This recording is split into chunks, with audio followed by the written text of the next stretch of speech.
ঢাকার নিম্ন আয়ের এলাকাগুলোতে এলআইসিতে পানি ও স্যানিটেশন সেবায় নারী ও প্রান্তিক জনগোষ্ঠীর অংশগ্রহণ বাড়ানোর লক্ষ্যে একটি সামাজিক সচেতনতামূলক প্রকল্প, যা ঢাকা ওয়াসা ও এডিবির সহায়তায় ডিএসকে বাস্তবায়ন করছে। ঢাকা উত্তর সিটি কর্পোরেশনের অন্তর্ভুক্ত ৩৭টি নিম্ন আয়ের এলাকায় প্রকল্প কার্যক্রম বাস্তবায়ন করা হয়েছে। জাতিসংঘ ঘোষিত অভিলক্ষ্য 6 সবার জন্য পানি এবং পয় সুবিধা, যদি আমরা এই বস্তি এলাকাতে পানি ও পয় সুবিধা না আনতে পারি তাহলে আমাদের সেই লক্ষ্য পূরণ হবে না। এবং এই প্রকল্পটি Asian development bank, France development bank এবং ইউরোপিয়ান ইনভেস্টমেন্ট ব্যাংকের সহায়তায় হচ্ছে। এবং তাদের সাথে আমাদের যে লোন কমিটমেন্ট অথবা আমাদের যে সরকারের কমিটমেন্ট, সেই কমিটমেন্টে সবাইকেই সম্পৃক্ত করার লক্ষ্য নিয়ে এই প্রকল্পে এই বস্তিকেও ইনক্লুড করা হয়েছে। দুস্থ স্বাস্থ্যকেন্দ্র ডিএসকে 1988 সাল থেকে কাজ করছে এবং সেই কাজের ধারাবাহিকতায় বিভিন্ন রকমের কার্যক্রম পরিচালনা করছে। এবং ডিএসকে মূলত 8টা থিমেটিক এরিয়া নিয়ে কাজ করে।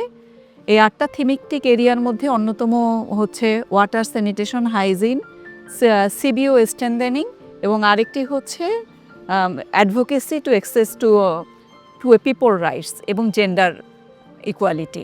আমরা সাধারণত বলে থাকি, আমরা যারা উন্নয়ন কর্মী এবং হলো যে দেশের প্রগতিশীল মানুষ যারা, তারা সবসময় বলে থাকে যে দেশের সত্যিকার অর্থেই যদি উন্নয়ন করতে হয়, অগ্রগতি করতে হয়, তাহলে নারীকে আসলে উন্নয়নের মূল স্রোতধারায় যুক্ত করা দরকার। এটা সাধারণভাবে আমরা সবাই বলে থাকি। এবং দুস্থ স্বাস্থ্য মন্ডল এটার উপরে খুব জোর দিয়ে থাকে, কারণ দুস্থ স্বাস্থ্য যখন কমিউনিটি ভিত্তিক যে সংগঠন গড়ে তোলে, সেখানে নারীর অংশগ্রহণ বাধ্যতামূলকভাবে করে। সব কিছুতেই নারী এবং পুরুষকে আলাদা করা হয়, যে নারী এগুলো করতে পারবে, পুরুষ এগুলো করতে পারবে না। যখন একজন নারীর নতুন মা হয়, প্রসবকালীন সময় সে সব কিছু করতে পারে না, তখন পুরুষের সহযোগিতা প্রয়োজন হয়। কিন্তু একজন পুরুষ যদি বলে যে না, আমি ঘরের কাজ কেন করব, বউকে কেন হেল্প করব, আমি তো পুরুষ, আমি তো বাইরের কাজগুলো করব, এই যে মন মানসিকতা বা অসচেতনতা, এগুলো পাল্টে দেওয়ার জন্য বা চেঞ্জ করার জন্যই আমরা বিভিন্ন ঘরে ঘরে গিয়ে গিয়ে আলোচনা করেছি, মানুষদের কাছে বুঝিয়েছি যে নারী পুরুষের কাজ কখনো আলাদা হয় না। আমি একটা প্রশিক্ষণে গেছিলাম মহাখালীতে, সেখানে দুর্যোগ মোকাবেলা প্রশিক্ষণে আমি এখানে অংশগ্রহণ করছি। তো এখান থেকে আমাদের কিভাবে প্রকৃতিক সৃষ্টি দুর্যোগ হয়, কিভাবে মানব সৃষ্টি দুর্যোগ হয়, সেটা আমাদের থেকে ওইখান থেকে ট্রেনিং নিছে, ট্রেনিং করাইছে, আমরা ওইখান থেকে শিখছি। ওই ট্রেনিং অনুযায়ী আমরা এখানে এসে যেসব দুর্যোগগুলো হয় সেগুলো আমি মোকাবেলা করতেছি এবং আমি অন্যকে শিখাইতেছি, আমি ওই বিষয়ে কাজ করতেছি। আগে আমরা এলাকায় বের হইতে পারতাম না, কথা বলতে পারতাম না, এখন আমরা কথা বলতে পারি, যে কোনো মানুষের সাথে আমরা কথা বলতে পারি, আগে পারতাম না। এগুলো আমাদেরকে আস্তে আস্তে আমাদের ট্রেনিং দিয়ে আমাদেরকে এগুলো অর্জন করাইছে। এই প্রকল্পের অধীনে ৩৭টি এলআইসিতে CBO youth group, water user group ও ভলান্টিয়ার গ্রুপ গঠিত হয়েছে।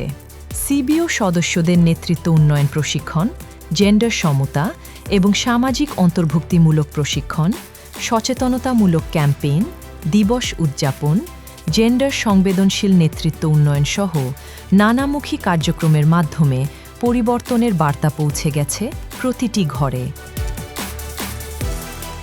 টয়লেট পাওয়ার আগে আমাকে যেরকম বাইরে থেকে পানি আনতে হতো, তারপরে ওয়াশরুম যেতে হতো, টয়লেট হওয়ার পর সেই অসুবিধাটা আমাকে করতে হচ্ছে না। টয়লেট পাওয়ার আগে টয়লেটটা অপরিষ্কার ছিল, এখন স্বাস্থ্যসম্মত এবং সুবিধাজনক টয়লেট আমাদের জন্য তৈরি করা হয়েছে। আগের ওয়াশরুমে আমাদের সিরিয়াল ধরে খাড়ায় থাকতে হলো, অপরিষ্কার রাখতো, মানে অনেক ভেজাল হতো। এখন আমাদেরকে ওয়াশরুমটা দিয়েতে খুব ভালো হয়েছে, যেরকম আমাদের পানি নিয়ে যাওয়া লাগে না, ওই সব কিছু ওখানেই ওয়াশরুমই মানে আমাদের ইয়াটা করিয়া দিছে, অনেকটা ভালো হয়েছে আমাদের আগের থেকে। আমরা অত্র এলাকার মানুষ ঠিকমতো পানি, টয়লেট, শিক্ষা, চিকিৎসা, স্বাস্থ্যসেবা ইত্যাদি ইত্যাদি যাতে আমরা পাই, ডিএসকে এবং অন্যান্য এনজিওর সাথে সম্মিলিতভাবে আমরা কাজ করি। মসজিদ, মাদ্রাসা, স্কুল, মানে টয়লেট, রাস্তাঘাট সব কিছুই ম্যাপের ভিতরে আছে।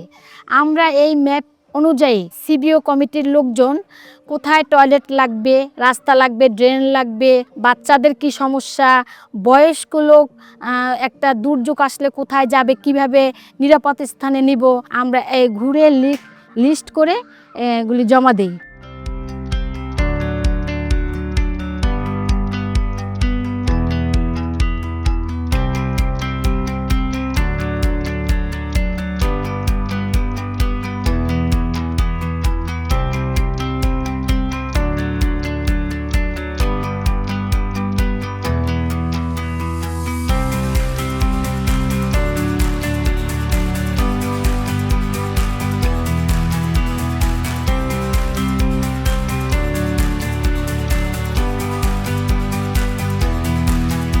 যেখানে এলআইসি কমিউনিটি বা নিম্ন আয়ের লোকদের যেখানে পয় নিষ্কাশন সুবিধা নাই, সেখানে ঢাকা বাসা এই সমস্ত প্রকল্পের আওতায় আপনার এনজিওগুলোকে নিয়োগের মাধ্যমে সেখানে কমিউনিটি বেসড টয়লেট স্থাপন করছে।